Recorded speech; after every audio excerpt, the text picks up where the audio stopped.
Hello guys, কেমন আছেন সবাই? আশা করি সবাই খুব ভালো আছেন। আজকে নতুন একটি মুভি নিয়ে এসেছি এবং এই মুভিটা সম্পর্কে আপনাদের সাথে আমরা শেয়ার করব আমি কি দেখেছি এবং রিভিউ করব এই মুভিটা নিয়ে। এবং এই মুভিটির নাম হলো গুড নাইট মুভি এবং এই মুভিটির প্লট একবারে সিম্পলি মানে সাধারণভাবে তুলে ধরেছে ডিরেক্টর সাহেব আমাদের। এবং উনি দেখিয়েছে যে যেই সমস্যাটা দেখিয়েছে আর কি, যে মুভিতে যে সমস্যাটা দেখিয়েছে সেই সমস্যা প্রত্যেকটা ছেলেরই কম বেশি আছে। কারণ এই সমস্যাটা হলো যে নাক ডাকা, এবং এই নাক ডাকে প্রত্যেকটা ছেলেরই কম বেশি অভ্যাস। কারণ এবং ছেলেরা ধরো নাক ডাকলে সেটা নিজেই বলতে পারে না যে সে নাক ডাকছে কিনা, কারণ রাতের বেলা ঘুমাতে গেলে কম বেশি সবারই নাক আর কি ডাকে, এটা সাধারণগত। কিন্তু এবং সেই ঘটনাটাকে কেন্দ্র করে এই মুভিতে প্লট হিসাবে দেখানো হয়েছে এবং এইটা নিয়ে পুরো মুভি। এবং ভাই এই মুভিতে তোমার ফ্যামিলি ড্রামা নিয়ে পুরো কাহিনীটা ঘুরিয়েছে এবং ভালোভাবে দেখানোর চেষ্টা করেছে ডিরেক্টর। এবং তুমি যদি এই মুভিটি ফ্যামিলির সাথে দেখো তাহলে আমার মনে হয় বেটার ফিল করবে, কারণ এই মুভিটি বেশিরভাগ ছেলের ক্ষেত্রেই ঘটে এবং পরিবারের যেই সমস্যাগুলো হয় এবং এই নাক ডাকার ফলে যে কি হয় সেইটাও তুলে ধরেছে ডিরেক্টর।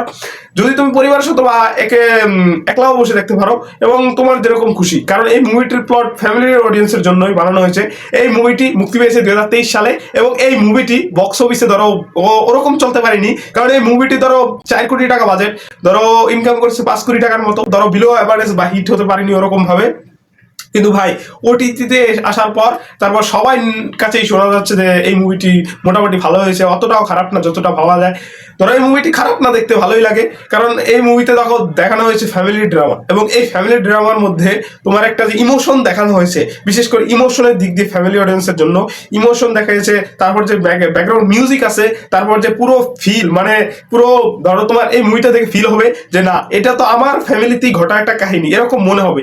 কারণ আমাদের প্রত্যেক দিনের জীবনে যেরকম ঘটে সেরকমই তুলে ধরার চেষ্টা করছে এই ডিরেক্টর। এবং এই মুভিটি দেখে তোমার ফিল হবে যে না এটা আমার ঘরেরই একটা সমস্যা এবং এই সমস্যাটাই আমার ডিরেক্টর সব দেখানোর চেষ্টা করেছে।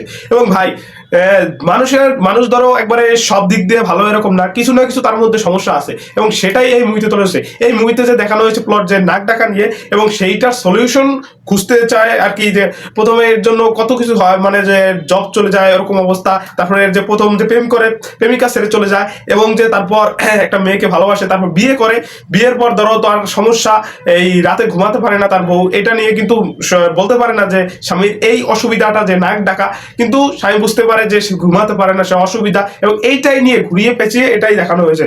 সাধারণভাবে বলতে গেলে ভাই এই মুভিটা সিম্পলি ভাবে একবারে তৈরি করে। এবং এই হিরোইনের আরেকটা মুভি আছে 3 BHK এবং সেই মুভিটা একবার সেম টু সেম ধরো ফ্যামিলি ড্রামা অডিয়েন্সের জন্য মুভি, দোনোটা মুভি একবারে। এবং এই মুভির যে হিরোইন আছে মিতু রাঘুনাথ, এবং সে তার অ্যাক্টিংটা পুরো জোস ভাই। ধরো একবারে কোনো কথা কম বলেও যে কিভাবে অ্যাক্টিং করতে পারে, পর্দা ফুটিয়ে তুলতে পারে, সেটাই এই মুভিতে দেখিয়েছে মিতু রাঘুনাথ। এবং ভাই মানিকান্দন যে এটার হিরো, এবং সে ভাই এত সাধারণভাবে অ্যাক্টিং করেছে যে তোমার বোঝার ক্ষমতা নেই যে সে অ্যাক্টিং করছে না তোমার রিয়েলিটি ভাবে সে এইসব কাজ করছে, মানে মনে হবে যে একবার রিয়েল পুরো সেরকম ভাবে তুলে ধরা হয়েছে। এবং আমি 100% বলতে পারি যে যারা তোমরা ফ্যামিলি ড্রামা মুভি পছন্দ করো আমি সাজেস্ট করবো তাদের জন্য যে এই মুভিটা 100% দেখার জন্য। কারণ এই মুভিতে প্রত্যেকটা প্লট, প্রত্যেকটা সিন, প্রত্যেকটা ধরো সবকিছু দেখানো হয়েছে তোমার এমনভাবে এবং কানেক্ট হয়ে যাবে, মানে তুমি দেখতে বসলে তোমার সাথে সাথে ফিল হয়ে যাবে যে ভাই না এটা তো আমার বাড়ির সমস্যার মতো একটা, বা আমার বাড়িতে এরকম ঘটে এরকম মনে হয়, পুরো ধরো ফিল হয়ে যাবে। এবং ব্যাকগ্রাউন্ড মিউজিক বলো প্লট বলো সবকিছুই একবার তুমি কানেক্ট করতে পারবা।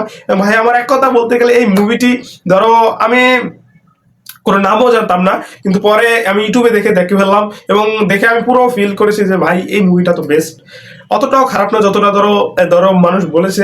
কিন্তু ভাই মুভিটা তোমাদের একবার হলেও দেখা উচিত আমার মতে, কারণ এটা ধরো প্রত্যেকটা ঘরেই কম বেশি সমস্যা থাকে ছেলেদের মধ্যে বিশেষ করে, তার জন্য সেই অজুহাতে অনেক মেয়ে ধরো স্বামীদের ছেড়ে চলে যায়, অনেক ধরনের ছোট ছোট সমস্যা আমাদের জীবনে বড় একটি সমস্যা ক্রিয়েট করতে পারে। এবং সেইটাই দেখিয়েছে যে ভাই তোমার শেষে যে ক্লাইম্যাক্স সিনটা দেখিয়েছে যে ভাই ছোট সমস্যা থেকে বড় সমস্যা, মানে যে একবারে ডিভোর্স পর্যন্ত যায় গিয়ে সেই দিকটা এই দিকটা তুলে ধরেছে। এবং যে সমস্যাটা ধরো তোমার যে এই হিরোর যে সমস্যা, মানে আমাদের এই যে সমস্যা দেখিয়েছে এই মুভিতে, এবং তার সমস্যাটা অ্যাকসেপ্ট করে তার সাথে থেকে যায়। এবং যে বলা হয়েছে যে ভাই তোমার সবারই কম বেশি সমস্যা থাকতে পারে, কিন্তু ভাই মানিয়ে নিতে পারলেই তোমার জীবন সুন্দর। এবং এইটাই শেষের কাহিনী যে মানে পুরো মুভিতে বোঝানোর চেষ্টা করেছে ডিরেক্টর আমাদের।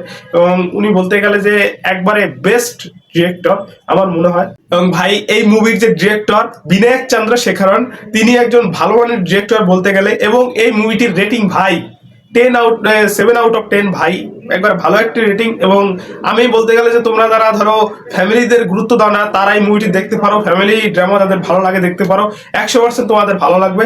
আশা করি সবাই ভালো লাগবে মুভিটি দেখে। আজকে এই পর্যন্তই, সবাই ভালো থেকো।